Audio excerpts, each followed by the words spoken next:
સમાચારમાં આગળ વાત કરીશું સાબરકાંઠાથી। સાબરકાંઠાના હિંમતનગર શહેરમાં ટ્રાફિક સમસ્યા હલ કરવા માટે વર્ષ 2017માં લગાવવામાં આવેલા ટ્રાફિક સિગ્નલો આજે પણ બંધ હાલતમાં શોભાના ગાંઠિયા સમાન બન્યા છે। આશરે 17 લાખના ખર્ચે સ્થાપિત કરાયેલા સિગ્નલો ક્યારે કાર્યરત થયા નથી, જેને કારણે તંત્રની બેદરકારી સામે પણ પ્રશ્નો ઊભા થઈ રહ્યા છે। હિંમતનગર મ્યુનિસિપાલિટી દ્વારા સિગ્નલો ટ્રાફિક પોલીસને સોંપાયા હોવા છતાં તેનો ઉપયોગ ન થતા નાણાંનો વેડફાટ થયો હોવાનો આક્ષેપ કરવામાં આવ્યો છે।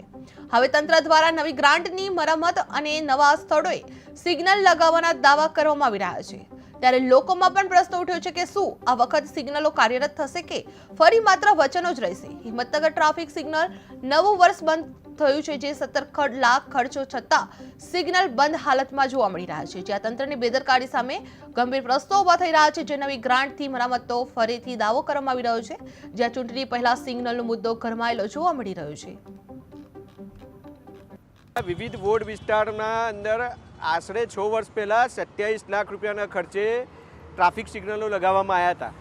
અત્યારે હાલ આપણે જોઈ રહ્યા છીએ એ પ્રમાણે જે ન્યાય મંદિર છે, મોટીપુરા, માવીનગર સર્કલ, જ્યાં અમુક જગ્યાઓ ઉપર તો જે ટ્રાફિક સિગ્નલોના જે છે નીચે જમીન ઉપર પડી ગયા છે, એટલે ટ્રાફિક સિગ્નલો અત્યારે હાલ બિલકુલ દુર્લક્ષ સેવાઈ રહ્યું છે અને ખરાબ પરિસ્થિતિમાં છે।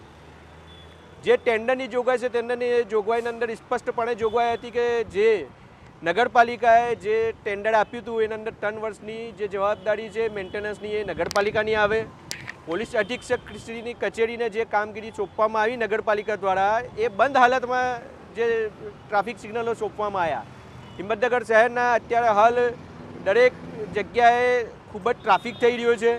આપ જોઈ રહ્યા છો ધીરે ધીરે હિંમતનગર શહેરનો વિસ્તારનો વ્યાપ વધી રહ્યો છે, પરંતુ ભારતીય જનતા પાર્ટીના શાસકો અત્યારે હાલ જે ભ્રષ્ટાચારમાં ગળાડૂબ છે। અત્યારે હાલની અમારી જે તાજેતરની બજેટની મિટિંગ આવી એમાં ફરીથી આ જ ટ્રાફિક સિગ્નલો નવી જગ્યા ઉપર લગાવવા માટે પણ નવો જે ઠરાવ કરવામાં આવ્યો। જૂના ટ્રાફિક સિગ્નલોના આશરે 27 લાખ રૂપિયા જે પાણીમાં ગયા છે એની જવાબદારી ચોક્કસથી ભારતીય જનતા પાર્ટીના જે કોર્પોરેટર છે, શાસક પક્ષની થાય છે।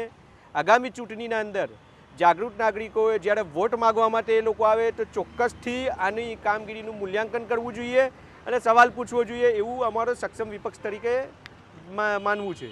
હિંમતનગર નગરપાલિકા વિસ્તારમાં જેમ નગરપાલિકાનો વિસ્તાર વધે છે એમ ટ્રાફિકની સમસ્યા દિન પ્રતિદિન વધી રહી છે। આ સંદર્ભમાં નગરપાલિકાએ 2017-18માં 3 થી 4 લોકેશન પર આ વ્યવસ્થા કરી હતી સિગ્નલની, ટ્રાફિક સિગ્નલની, પણ સમયાંતરે એમાં મેન્ટેનન્સના અભાવે એ સિગ્નલ બંધ પડ્યા હતા અને હાલમાં કોઈ પણ સિગ્નલ કાર્યરત નથી।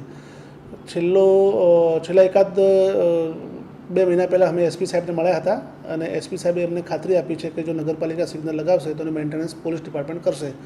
તો એ સંદર્ભમાં બજેટ બોર્ડમાં એની જોગવાઈ કરી છે અને આ ચૂંટણી પછી શહેરના 4 થી 5 વિસ્તારમાં સિગ્નલ લગાવવા માટેની એક દરખાસ્ત અલાયદી સરકારશ્રીમાં કરવામાં આવશે।